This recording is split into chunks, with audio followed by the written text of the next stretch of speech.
As I mentioned in a previous video, I had forgotten a couple of potatoes and now they're growing real well. I mean, they're looking pretty strong. Here, take a look. This is one potato. I actually put a tomato cage around it. It's looking good, but this one is also looking nice and healthy.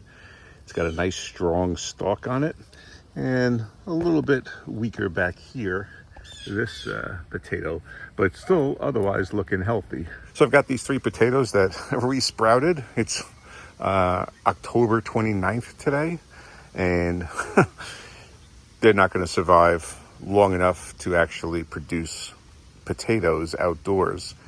I'm going to leave them outdoors as long as possible. The temperatures are mostly pretty cool right now. Goes down into the upper 40s, low 50s overnight. So the potatoes are actually loving that weather. And in the daytime, it's getting up to the 60s, 70s.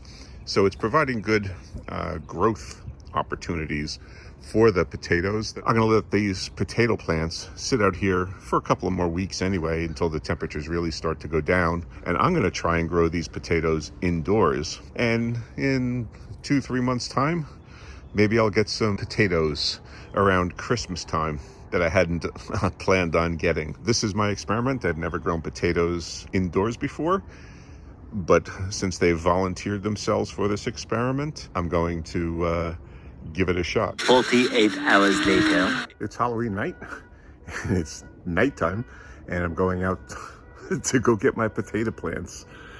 Just got a warning on my phone that there's gonna be a freeze overnight. So I'm gonna go grab them and bring them indoors, and we're gonna grow the potatoes indoors. So I have the potato plants in my wheelbarrow. Now I gotta wheel them over to the house without letting them fall over. But we got three nice, healthy potato plants here. This one, really, the stalk is nice and thick and strong. This one was the first one that came up, so it's growing up tall. So I'm gonna move them indoors, and we're gonna grow them under lights in the basement. Okay, I got the potato plants into my basement. This is just a temporary setup at the moment. I've got some sheets just to provide some reflective light. A couple of pieces of hardboard there to provide a little bit more light. And I've got a grow light. It's a vertical grow light. It's from Barrina. They've sent it to me, asked me to test it out, give it a review. So this was a perfect opportunity to do that. Unlike the regular horizontal lights, this obviously is vertical. It's a couple of feet tall. It's got 270-degree light around it, so that should be good for these potato plants. It's the next day. The freeze never materialized, but I got up this morning around 3:30. It was like it was about 45 degrees outside. So cool, but not freezing. So might still get cold temps tonight. Got very breezy today, and still very cool out, only in the low 50s. As a matter of fact, as I'm standing right here, just got another freeze warning for tonight that'll expire tomorrow morning. So maybe it will go down to freezing tonight. We'll see. I did know that from the Farmer's Almanac, like I had checked last month, and it had warned that the end of this month, beginning of November, was going to be very cold and possible freeze. It's amazing to me how they can figure out these weather patterns. It seems to be coming to pass. They actually also knew it was going to be raining up until Halloween. And we had torrential downpours around here for a couple of days straight. Yeah, got another freeze warning. Maybe it'll hit tonight, we'll see. But so it's a good thing I got the potato plants indoors. Let me just give you a quick overview of the grow light, since Barrina was kind enough to send me one to test out. These are the parts that come in the box. Sturdy, this is metal tripod. I thought it was going to be a plastic one, but it's metal. It comes with the LED light bar. There are 2 rows of 77 LEDs there. Gives us about 154. And I think there's about 15 single LEDs in the center between the 2 rows. So you're getting about 160 LEDs for the grow light. It's got a power cord. It's only meant for indoor use. Comes with an Allen wrench to tighten it up on the tripod.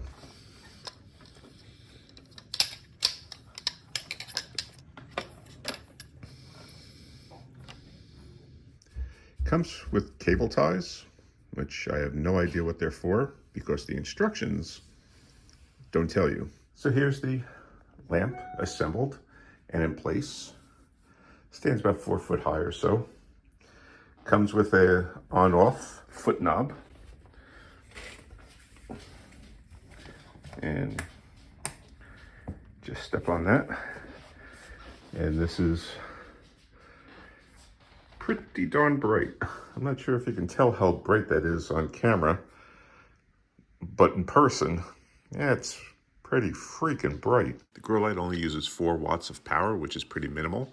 And what I like is it doesn't have that pink color that other grow lights do. I actually have other grow lights from Barrina, and they offer that pink light. You've probably seen it in my earlier grow videos. This one doesn't have it, so I appreciate that. It makes it much easier on the eyes. Barrina does make a lot of different grow lights for gardeners. And as I said, I've bought my own. I paid with my own money. This one Barrina did send to me to test out. And so far, I'm pretty happy with it. It's going to be perfect for growing these potatoes since they're going to be growing taller. And I think it's going to provide them a lot of good light. You might want to check them out yourself. So as I said, I've used Barrina products before. I've got their full spectrum grow lamps that I use when I do my seed starting, as you saw at the beginning of the year. But I think for a tall plant like this vertical light, plus having 3 plants that will be able to group around that one light, I think that's going to be really beneficial. All right, if you want to see what we were doing in the garden last week, take a look at this video right here, and then subscribe and hit that notification bell. And that way you'll be able to follow along in the progress on all of our vegetables as we try to grow a supermarket in our own backyard. Okay, thanks for watching.